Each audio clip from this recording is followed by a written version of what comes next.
వందే మాత్రం గీత రచన జరిగి 150 ఏళ్లైన సందర్భంగా కేంద్ర ప్రభుత్వం పిలుపు మేరకు శుక్రవారం దేశవ్యాప్తంగా వందే మాత్రం గీతాలాపన కార్యక్రమాలు అట్టహాసంగా జరిగాయి. స్వరాజ్యం స్వదేశీ సమైక్యత నినాదంతో కాకినాడలో వందే మాత్రం 150 ఏళ్ల సంబరాలు వేడుకగా సాగాయి. కాకినాడ జిల్లా బీజేపీ అధ్యక్షుడు బిక్కిన విశ్వేశ్వరరావు ఆధ్వర్యంలో శుక్రవారం సాయంత్రం కాకినాడ గాంధీనగర్ పార్క్ వద్ద జరిగిన ఈ కార్యక్రమానికి ముఖ్య అతిథిగా పార్టీ రాష్ట్ర అధ్యక్షుడు పివిఎన్ మాధవ్, విశిష్ట అతిథిగా బీజేపీ జాతీయ ప్రధాన కార్యదర్శి రాజ్యసభ సభ్యుడు రాధా మోహన్ దాస్ అగర్వాల్, రాజ్యసభ సభ్యుడు Sana Satish, MLC Somu Veerraju, MLA Nallamilli Ramakrishna Reddy, BJP SC Morcha రాష్ట్ర అధ్యక్షుడు పంతాల సురేష్ హాజరయ్యారు. ముందుగా ఈ కార్యక్రమాన్ని ముఖ్య అతిథులు జ్యోతి ప్రజ్వలన చేసి ప్రారంభించారు. వందే మాతర గేయాన్ని విష్ణు దిగంబర్ పులస్కర్ ఆలపిస్తుండగా మహమ్మద్ అలీ అడ్డుకున్న ఘట్టంతో పాటు స్వాతంత్ర ఉద్యమ పోరాటంలో కొన్ని సన్నివేశాలను నాటకాల రూపంలో ముందుగా ప్రదర్శించారు. ఈ సందర్భంగా బీజేపీ రాష్ట్ర అధ్యక్షుడు పివిఎన్ మాధవ్ మాట్లాడుతూ దేశ విభజనకు నాంది పలికిన కాకినాడ ప్రాంతంలోని వందే మాతరం గీతానికి అవమానం జరిగిందని, నేడు అదే ప్రాంతంలో వందే మాతరం 150 ఏళ్ల వేడుక జరుపుకోవడం చారిత్రక ఘట్టమని అన్నారు. ఎక్కడైతే వందే మాతరం గేయానికి అవమానం జరిగిందో అక్కడే 150 ఏళ్ల వేడుకలు జరపడం చరిత్రేనని ఎమ్మెల్యే నల్లమిల్లి రామకృష్ణారెడ్డి అన్నారు. మతపరమైన ఆలోచనలకు నాంది పలికింది కాకినాడలో ఏఐసీసీ సమావేశమన్నారు. రాజ్యసభ సభ్యుడు సానా సతీష్ బాబు మాట్లాడుతూ కాకినాడలో పూర్తి వందే మాతరం గీతాన్ని ఎక్కడ అడ్డుకున్నారో అక్కడే 150 ఏళ్ల వందే మాతరం వేడుకలు నిర్వహించడం, అందులో తాను పాల్గొనడం ఆనందంగా ఉందన్నారు. బీజేపీ జాతీయ ప్రధాన కార్యదర్శి రాధా మోహన్ దాస్ అగర్వాల్ మాట్లాడుతూ వందే మాతరం గొప్పతనాన్ని వివరించారు. తొలిసారిగా తాను కాకినాడ వచ్చానన్నారు.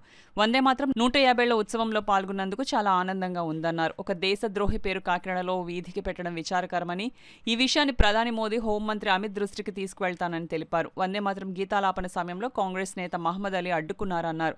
కాకినాడలో అఖిల భారత కాంగ్రెస్ మహాసభలు వందే మాతరం గీతాన్ని గాయపరిచిన కాంగ్రెస్ కు బుద్ధి వచ్చేలా కాకినాడలో కార్యక్రమం ఏర్పాటు చేసిన బీజేపీ రాష్ట్ర అధ్యక్షుడిని అభినందించారు. వేలాది మంది విద్యార్థులతో వందే మాతరం పూర్తి గేయాన్ని పాడించారు.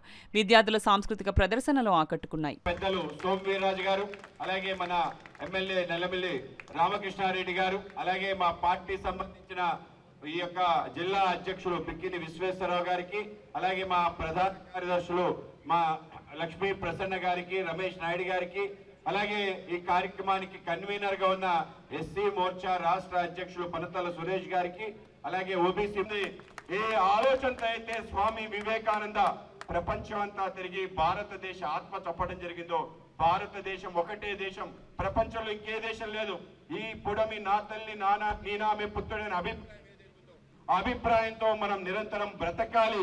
కేవలం మనమే కాదు, అందరిలో కూడా ఆత్మ చూస్తాం.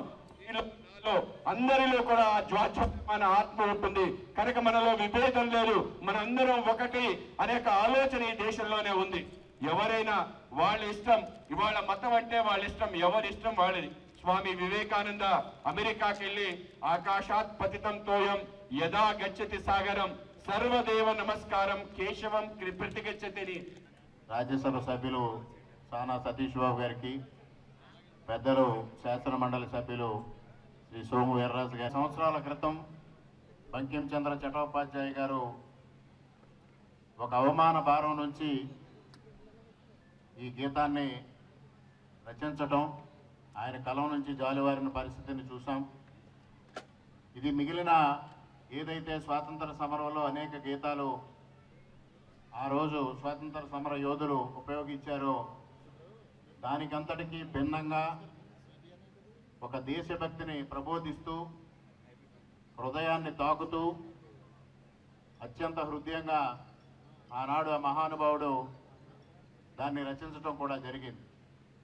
కానీ దురదృష్టవశాత్తు ఆయన జీవించి ఉన్నంతకాలం దీనికి పెద్దగా ప్రాచుర్యం రాకపోయినా, ఏదైతే బెంగాల్ విభజన సమయంలో పెద్ద ఎత్తున ఈ వందే మాతర గీతం ద్వారా బెంగాల్ విభజనకి వ్యతిరేకంగా పోరాడిన ఉద్యమకారులు ఈ మన రాష్ట్ర అధ్యక్షులు వారు తెలియజేశారు.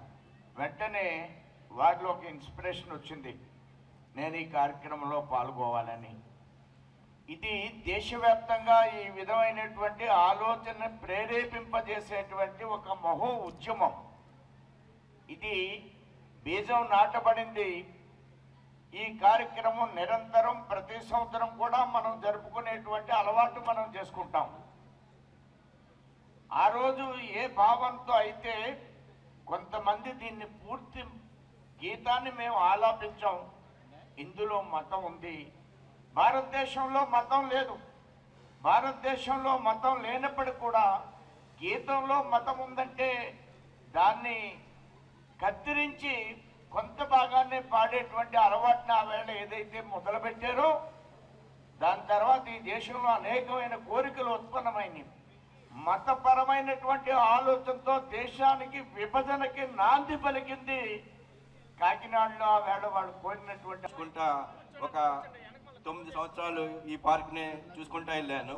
ఈ పార్క్కి ఎంత చరిత్ర ఉంది, ఎంత ఇది ఉందన్నది మేము ఎప్పుడు కూడా అనుకోలేదు. ఈ మాధవ్ గారు చెప్పిన తర్వాత ఇదేంటి కాకినాడలో ఉండి మనమే ఇన్ని తెలుసుకోలేకపోయాం అన్నది నాకు నిజంగా బాధ అనిపించింది. వెంటనే తప్పనిసరిగా ఇటువంటి కార్యక్రమానికి రావాలి. మేము చూసిన పార్కు ఈవేళ ఇంత చరిత్ర కలిగిన పార్కు, ఇందులో కాంగ్రెస్ గాంధీ ఇటువంటి కార్యక్రమాలు చేశారని తెలుసు, కానీ ఇలా వందే మాత్రం ఇక్కడ అవమానించబడ్డది అంతే చేయాలి అన్నది చాలా ఉత్తేజపరిచింది నన్ను. తప్పనిసరిగా ఈ పార్క్ రావాలి అని చెప్పేసి నేను అనుకుని ఈ కార్యక్రమానికి ఇంతమంది స్కూల్ పిల్లలు, ఇంతమంది టీచర్లు వీళ్ళందరూ కూడా ఈ కార్యక్రమానికి వచ్చి ఇంతసేపు వెయిట్ చేసినందుకు ప్రత్యేకంగా ధన్యవాదాలు